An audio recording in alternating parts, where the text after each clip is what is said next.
በሰላም በጤና ለእርዳ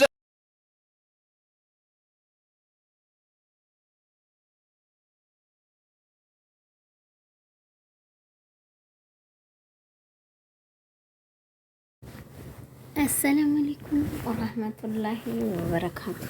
የቻናሌ ቤተሰቦች እንደምን ናችሁ? ሰላም ናችሁ?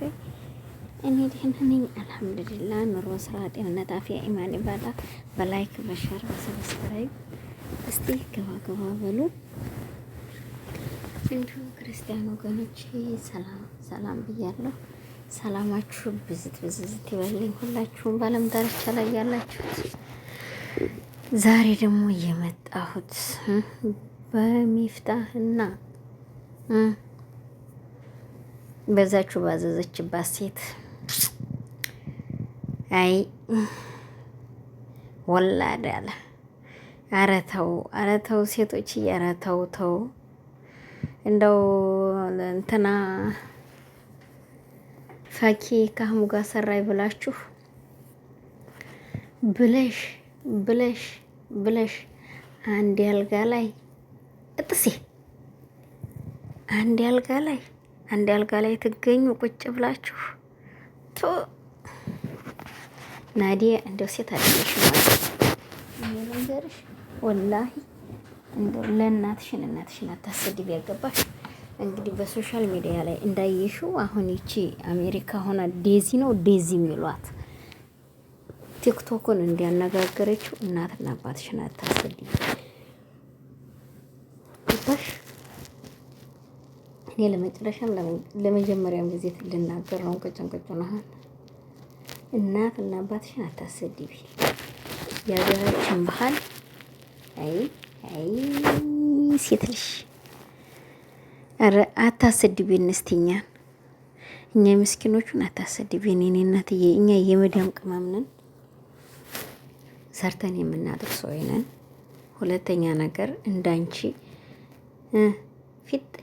ፊት አያረገንም፣ ተላይ አያዘልለንም። ታይ ሚፍታህ፣ አንተ ደግሞ በፊት የምትሰራው ስራ ኸይር ነበር። ኸይር ቦታ ላይ ነበር የተገኘኸው። ባቡል ኸይር ላይ ነበር የምትሰራው። ያንን ትተህ ደግሞ ቆላ ቀቅል እያረገህ ነው። አንተ መተህ እኮ ኡምራ ያደረግከው እኮ ልንገርህ፣ ልክ ሀጅ እንዳደረግህ እኮ ነው። ነቢዮቻችን ኡምራ ያደረገ ሰው ከኔ ጋር ሀጅ ያደረግሃል ነው ብለዋል። ገባህ? ምን ነው ከሴት ጋር ይሄን ያክል አንተ እንደዚህ ጮት ይበዛ ይመራል አለ ሀገሬ ሰው። ከሴት ጋር ይሄን ያህል እንደዚህ ሆነ ከዚህ ተልጅ ጋር ምን ለመሆን አስበህ ነው? ምን ለማድረግ አስበህ ነው? ምን ለመስራት አስበህ ነው? አንድ አልጋ ላይ በለው ከቴም ሽቱ እየተተረጫጨ ቦረናም ጉዳለም ሳይንትም ጉዳለ ከበደ ሰጠኝ ሰለመ ቢሎት አለ። እኔ እኮ ወላሂ አለ ነገሩ አልናገርም እባካችሁ። ወላሂ እኔ አለ ነገሩ ሰው አልናገርም። በነገሮች ሁሉን ነገር አስቤ ተችቼ አውጥቼ ነው የምናገረው። ታላይ ያንን ነገር መናገር አልፈልግም። አሁን ዛሬ አህሙን ፈኪን እሱ ህይወቱን መምራት ነው የሚፈልገው። በዚህ አይነት መጃጀል አይፈልግም። እንደዚህ ሶሻል ሚዲያው ላይ ወጥቶ መሰደብ አይፈልግም። ስለዚህ ትዳር አለ ጎበስ፣ ወላሂ ጀግና፣ በቃ ትክክለኛውን ህይወት እንዲመራ ነው የሚፈልገው እሱ። ይሄ እስቲ የሰራኸውን ስራ ገደል ስደድከው እኮ ሚፍታህ። ባቡል ኸይር ላይ ሰርተህ የሰራኸውን ኡምራ ችን ልጅ እኮ ተፈለካት በዚህ አይነት አይደለም እኮ ገባህ? ለትዳር የምትፈልጋት ከሆነ በውጭ ማጥናት አለብህ። ለወደፊት ህይወትህ መሪ ከሆነ በውጭ ማጥናት አለብህ።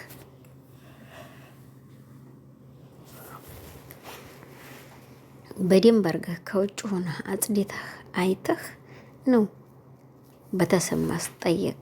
አንተ እኮ የሌለ ጥያቄ ወየው ጉዱ ፈላ አለ።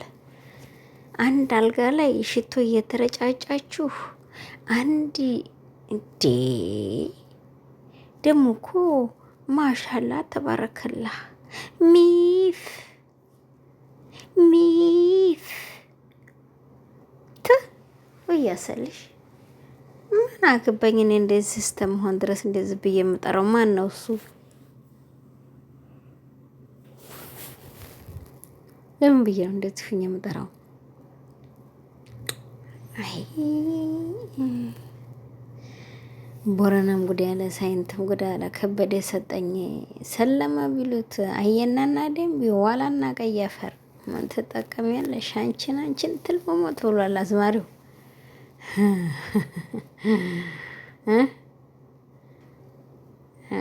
ተይና እንዬ እንዲያው የሀገራችን እድር በዚህ አይነት አይደለም የሚፈጀው። ገባሽ?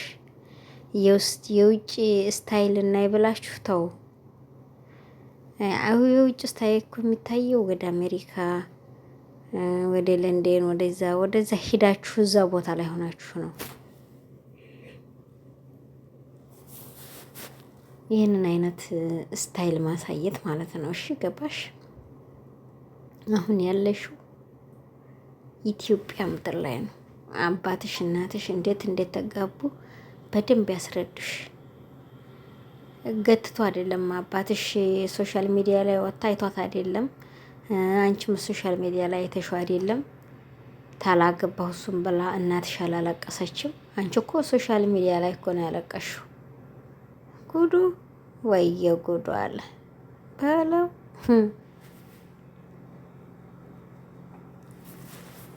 እንደው ለማንኛውም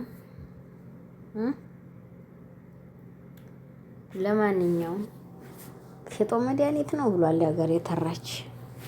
ለማንኛውም ፌጦ መድኃኒት ነው። እሺ አዎ ይሆናል። ፌጦ መድኃኒት ነው። ትክክል። እንደናንተ ያለ ሴቶች እኛንም ማሰደባችሁን። ታዲያ እኔ ራሴ ባፌ ሰደብኳችሁ። የሴትም ሴት አለች፣ የወንድም ወንድ አለ፣ የወንድም ቀርፋፋ ብሏል። የሴትም ሴት አለች፣ የሴት ወንድ ጀግና ማለት ነው። እንግዲህ ጀግና ጎበዝ ሴት ለመሆን ተፈለግሽ ፈኪን አይተሽ ተነሽ። እሺ ማየው ማትፈትነው ነገር የላትም። ትጠጋዋለይ፣ ታቅፈዋለይ፣ ምን ትለዋለይ። እሱ ግን አይፈልግም። ገባሽ? ለምን? ውሸቷን ነው። እሷ ወንድ እንድቀርባት አትፈልግም። እናቃታለን። መንገብልክ እናቃታለን። ገባሽ? ጎበዝ ናት። ወንድ ልጅ ለሃዋ ላይ እንደዚህ እንዲዛትት አትፈልግም።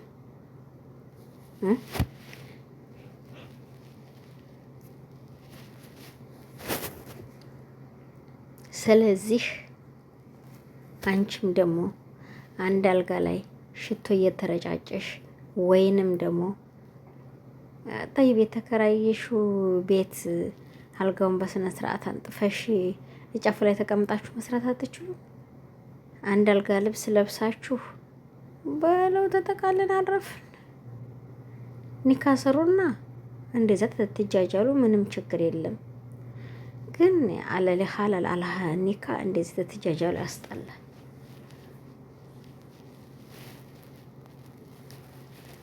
አሁን ነው እንግዲህ ኡስታዞቹ መናገር ያለባቸው። ሚፍታህን አሁን ነው ወላሂ አሁን ነው መናገር ያለባቸው። እስቲ ጀግና ከሆናችሁ አሁን ኡስታዞች እንግዲህ ሚፍታህን ከፍ ዝቅ አርጋችሁ ስደቡት። በቃ ለምንድን ነው አሁን እናንተ የገረማችሁ የደነቃችሁ የፈኪና የአህሙ ጉዳይ ነው እንጂ ይሄው እንደዚህ እንግዲህ አንድ አልጋ ላይ ተላለጣው ተኝተው መጡላችሁ። እሺ ራይኩም አንድ አልጋ ላይ እንደዚህ ስትታዩ አንድ ቢስሚላህ አርህማን ረሂም በጣም የሚከብድ በጣም የሚያስጠላ በጣም ሀያ የሚያስጠላ ነገር እንደሰራችሁ ወቁት። ለማንኛውም ወገኖችዬ ላይክ፣ ሼር፣ ሰብስክራይብ እያደረጋችሁ ከፍ ከፍ አድርጉኝ። እኔ 50 ሺህ እንኳን ክተቱልኝ። ምን እስኩቲ አንቺ ልጅ አንቺ ናቀዝ ይሆንሽ ልጅ እስቲ ዝም በይ እስቲ። ምን አገባሽ? ዝም ብትይ ምን ችግር አለው? እነሱ ወንጀሉን ሊታቀፉት፣ እነሱ 12 ጀሃነቡን ከፍቶ ሊጠብቃቸው። ዝም በይ እስቲ። ወላሂ እውነቴን እኮ ነው። አንድ የሰው ልጅ እኮ በስነ ስርዓት እንደዚህ ለማድረግ አንድ ሀጂ ነብይን ሴት ለመንካት ተፈለገ። ልንገራቸው አውዝ ብላ ምን ሸጧን ረጅም እንቅልፍ መጥቷል። አንድ ሀጂ ነብይን ሴት አንድ ወንድ ልጅ ለመንካት ሀጂ ነብይ ማለት ኒካ የሌላት ሴት ለመንካት በምን አይነት ሁኔታ ነው? አዎ ሀጅ ዑምራ ላይ ሰው በሰው ላይ ተጋፍቶ ነው የሚሰራው። መዲና መነወራ ላይ ሂዱ አንድ ወንድ ከአንድ ሴት ጋር አብሮ ሀራም ውስጥ አይገቡም። መካ ላይ ግን ጥዋፍ፣ ሶፋ፣ መርሃ፣ ሀጅ ተጋፍቶ ነው የሚደረገው። ለምን? ይሄ መጀመሪያ ተደነገገልን እስከሆነ ድረስ መዋዲሳችን አይደለም። እንግዲህ ይሄንን እኛ አይደለን የሚያወራር ነው። አይተኸዋል አንተ ለራስህ ሚፍታህ አይተኸዋል። መዲና እንዴት ነው? መካ እንዴት ነው? አይተኸዋል። አምና ደግሞ አሳይተዋል። እንትና የት ድረስ ሀጅ እንደሚከር ማለት ነው። አይቻለሁ። ሁሉን ቪዲዮአችሁን አይቼዋለሁ። አህመድ ወሎ ማለት ነው። ጀበሉ ላይ ድረስ ስትሄድ ድረስ አይቻለሁ። አረፋ ጀበል ላይ ድረስ ዲያላ አይቻለሁ። በስነ ስርዓት የተረገኩባትን ቦታ ስለማውቃት እዛ ድረስ መጂ ናቃለሁ። ላይክ ሼር ሰብስክራይብ አድርጉት ወገኖችዬ። ለአላህ ብላችሁ አፍ በሉኝ። እኔም ለአላህ ብዬ አፍ ብያቸዋለሁ። እንግዲህ ወንጀሉ የራሳችሁ ነው። እኔ ምን አገባኝ? ለአላህ ብዬ እኔ አፍ ብያቸዋለሁ። ለአላህ ብላችሁ አፍ በሉኝ። ሚፍታህም ናዲም ማለት ነው። ግን ስነ ስርዓት አብጁ ወገኖችዬ፣ እንዲሁም ክርስቲያን ወገኖቼ ቅርበሉ ብያለሁ። እንዲሁም ሙስሊም እህቶቼ